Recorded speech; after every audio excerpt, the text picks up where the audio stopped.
안녕하세요. 오늘 대법원의 선거재판농단 일지 네 번째 시간입니다.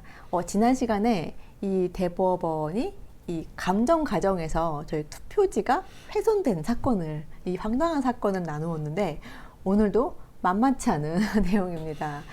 원래 사전 투표지는 현장에서 이렇게 프린트되어 이렇게 나오면 투표 관리인이 날인을 하도록 공직선거법에 규정이 되어 있는데 이것을 변경해서 인쇄 날인을 하도록 한 판결이 있었더라고요. 변호사님 자세히 설명을 좀 부탁드립니다.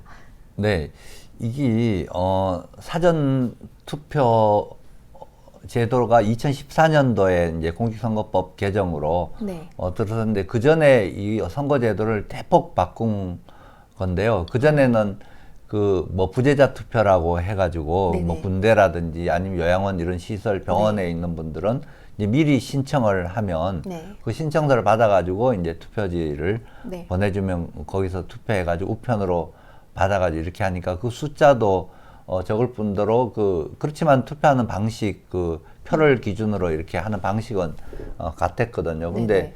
지금 사전선거 제도는 뭐냐면 전산망을 이용해가지고 네.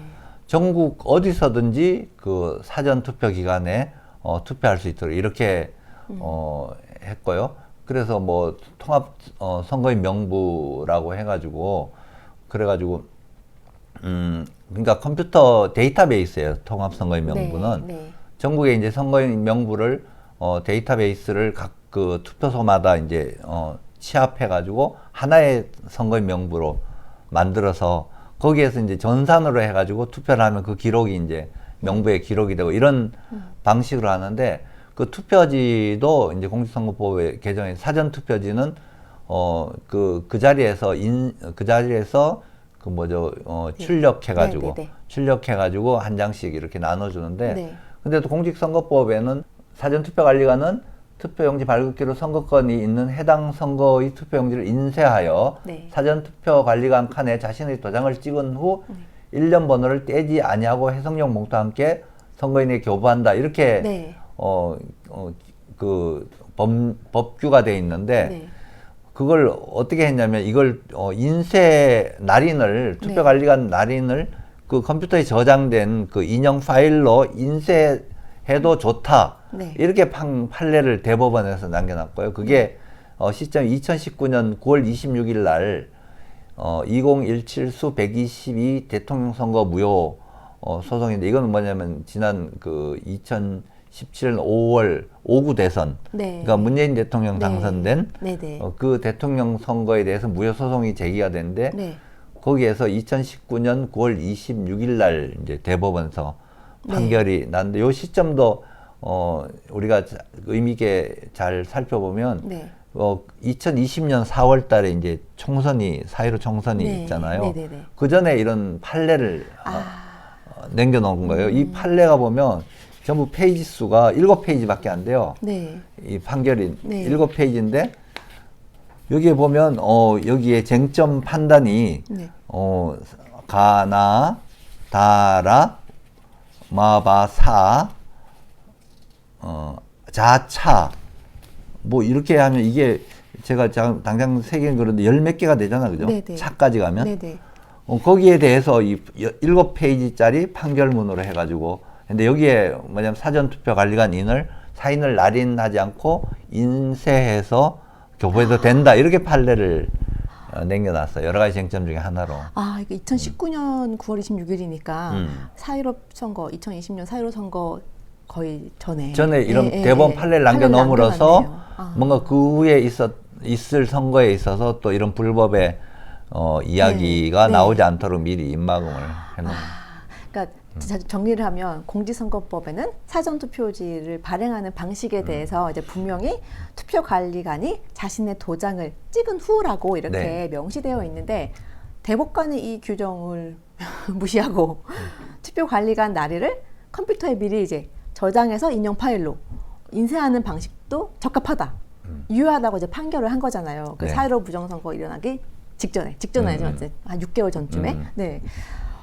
대법원은 마음대로 이렇게 규정을 무시해도 되는 겁니까? 안 되죠. 대법원은 법에 따라서 재판하는 게 그 재판부의 기능이고 법은 국민의 대표인 국회의원들이 네. 국회에서 이제 그 절차에 따라서 정하도록 돼 있고 그렇게 정해진 법을 대법원이 이렇게 너무 명문에 너무 반하지 않아요? 네, 네. 자신의 도장을 찍은 후 이랬는데 네, 네. 그걸 근데 제가 이 선거소송 과정에서 봤는데 이 흑백 투표지를 가지고 스캔을 하더라고요.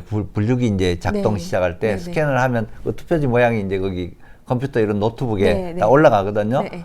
올라가는데 어디서 또 마우스를 가지고 싹 하니까 거기에 그 관인이 흑백 관인이 컬러 관인으로 바뀌더라고요. 그러니까 인형 파일을 갖다가 붙여가지고 편집하는 거예요, 현장에서. 그런데 이번에 그 국정원 발표 결과도 그거잖아요. 네, 네. 그 어떤 그 해커가 들어가서 그 인형도 맘대로 이렇게 네. 훔쳐 사용하고 뭐 그렇죠. 투표지도 만들고 이렇게 네. 하니까 이런 판례를 남겨 놓으니까 그런 일들이 그냥 그렇죠. 일어나도 적법화돼 버리는. 그러니까 이건 대법원이 공직선거법을 위반해도 된다고 막 이렇게 하는 것 같아요. 근데 이렇게 되었을 때는 이제 부정선거를 저지르는 범인 입장에서는 너무 고마울 것 같아요. 그러니까 이 2014년도 네. 공직선거법 내용도 말하면 사전투표 제도를 통합선거인 명부라는 네. 그 데이터베이스 그거는 사실 국민들이 검토할 수가 없거든요. 네. 그 관리하는 사람만 검토할 수 있는 거지. 네, 네. 그렇게 하고 또 그 후에 막 이런 인형 이런 것도 컴퓨터 안에 네. 파일로 그냥 갖다 사용할 수 있게 네. 이렇게 하니까 그러면 우리나라가 이런 문서를 할 때 도장을 찍는 이유가 본인의 문서라는 네. 걸 증명하는 거잖아요. 네, 네, 네. 그런 검토가 안 되는 거죠. 파일은 그냥 누구나 쓸 수 있는 거잖아요. 네. 그러니까 이렇게 투표 관리관의 나리는 인쇄하는 방식이 사실 위험한 건데 이게 위험하다는 거를 대법원이 모르고 있는 건가요? 뭐 위험한 거 이런 판단은 네. 이제 모를 수 있지만 네. 적어도 위법하죠. 위법하죠. 규정에 분명히 위반됐으니까 네. 대법관이랑 누구보다도 규정이 밝은 사람들인데 맞습니다. 네. 그걸 그냥 본인들이 그거는 자기네들의 권한 범위를 넘은 것 같거든요. 네, 네. 저는 대법원이 왜 마음대로 이렇게 규정을 무시하지? 근데 사실 그건 정말 하면 안 되는 예, 일이었던 것 같아요.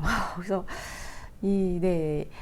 사전 투표에서 사실은 사전 선거 자체가 지금 우리가 없어져야 되잖아요. 네. 여기서 너무 많은 지금 네, 부정이 일어날 수 있는 제가 여지가 크다 보니까. 예, 2020년도 그때 이제 우리 민경우 의원 그 선거 소송할 때 그때 5월 1일 날 인천의 송도의 한 아파트 단지 내에 있는 그 뭐 약간 시설 같은데 네네네. 강당 같은 네. 데서 이 이제 지금 현재 선거 이게 부정이 일어난 걸 사람들한테 이제 설명하는 자리에서도 맨 처음 제가 그 선거법 규정을 검토하고 했던 게 통합선거인 명부라는 거. 네, 네.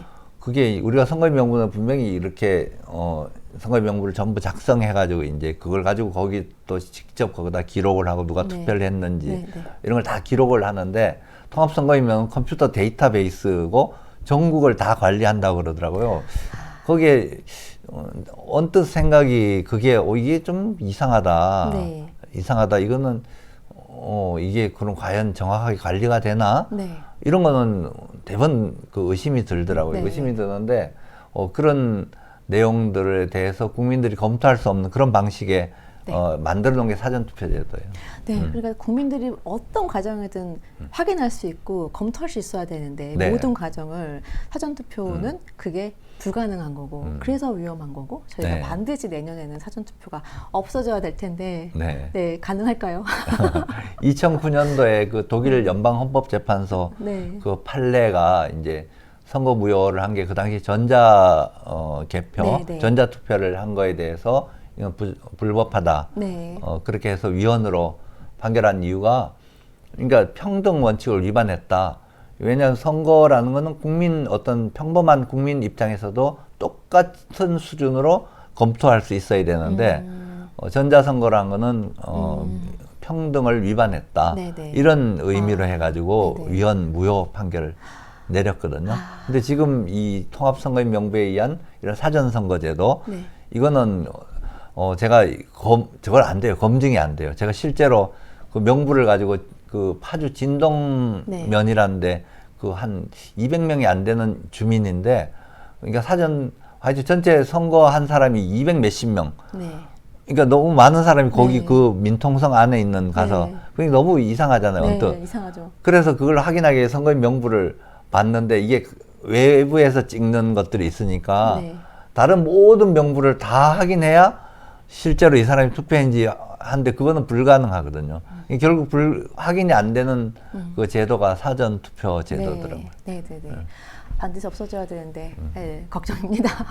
네, 변호사님 오늘도 되게 중요한 얘기였는데 사실 이 투표지 날인 이게 불법인데 위법인 거잖아요. 근데 이게 가능하게끔 만들어줬는데 대법원이 그 시기가 4.15 부정선거 있기 전에 네. 9월 이게 좀 되게 중요하게 보였어요. 그때 그 대법원 이제 지금 이제 퇴임했지만 김명수 대법관 네. 그 시절이잖아요. 네, 네. 근데 이렇게 쟁점을 열 몇 개 그 네. 뭐 바코드 사용 이런 것도 여기 들어가 있고요. 네, 네, 네. 뭐 하여튼 굉장히 중요한 의미 있는 규정에 대해서 네. 다 유효한 걸로 네. 이 쟁점을 다 이렇게 정리를 네. 해놨어요. 이게 상당히 좀 이 판례가 결국은 4.15 총선의 대대적인 부정선거가 생긴 그 결과를 볼 때는 이 판결을 이렇게까지 해놓은 건 도대체 네. 잘 모르겠어요. 우리가 네. 네. 정확한 거는 수사를 해가지고 네, 네. 봐야 되겠지만 네. 법원에서 뭔가 같이 이렇게 네. 분위기 말하자면 조성해 놓은 네. 그런 느낌도 들거든요. 네네, 충분히 의심이 갑니다. 네, 저희가 이제 또 다음 시간에는 QR코드 관련해서 이제 말씀 나올 텐데요. 네, 저희 5번째 시간 기대해 주셔서 좋습니다. 다음번에 뵙겠습니다. 감사합니다.